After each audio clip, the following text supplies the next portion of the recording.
சின்ன வயசில் நாங்கள் ஜார்க்கண்டில் இருக்கும்போது ஒரு கதை சொல்லுவாங்க. என்னென்னா, ஒருத்தன் வந்து பூரா இந்தியா போய் சுற்றிட்டு வந்தானோ, எல்லா பாஷையும் கற்றுக்கினானோ. தமிழ்நாட்டில் போய் என்ன பண்ணுவான், ஆனால் 4 கல் ஒரு டப்பாவில் போட்டு ஒரு ஆட்டு இதுதான் தமிழ்நாட்டில் பேசுகிறாங்க, அதனால் அவனை கற்றுக்க முடியல அப்படின்னு சொல்லுவானோ. அதை அப்போ எங்களை கிண்டல் பண்ணுற மாதிரி சொல்கிறாங்களா இல்லை நிஜமாக இது பண்ணுறாங்கன்னா எங்களுக்கு தெரியாது.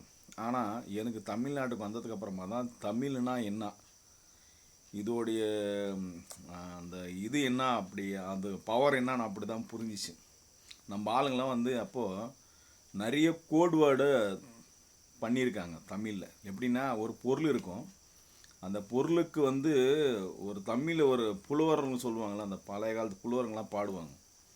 அந்த பொருளை வந்து அந்த ராஜா மகாராஜா அந்த டீமுக்கு வரைக்கும் மட்டும் தான் தெரியும் அவங்க என்ன அந்த கோட் வேர்டு சொல்கிறாங்கன்ட்டு. ஒருவேளை அதனால தான் வந்து எவனுமே வந்து நம்ம மேலே வந்து படையே எடுக்க முடியல. என்ன காரணம்னா, நம்ம பாஷை எவனுக்கும் புரியாது.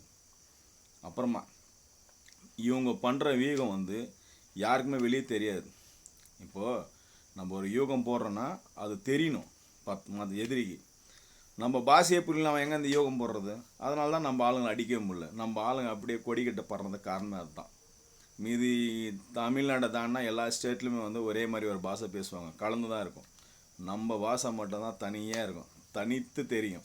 அது ஒரு பெருமை எனக்கு. அப்புறமா இங்கே வந்ததுக்கப்புறம் தான் புரிஞ்சிச்சு, ஒரு வார்த்தைக்கும் அதுக்கு ஒரு பெரிய கவிதை மாதிரியே எழுதியிருப்பாங்க, ஆனால் அது ஒரு வார்த்தை மட்டும்தான் இருக்கும்.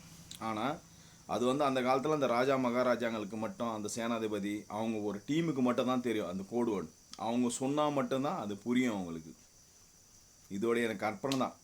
ஆனால் இப்படி தான் இருந்துனுக்கும்னு எனக்கு ஒரு நம்பிக்கை.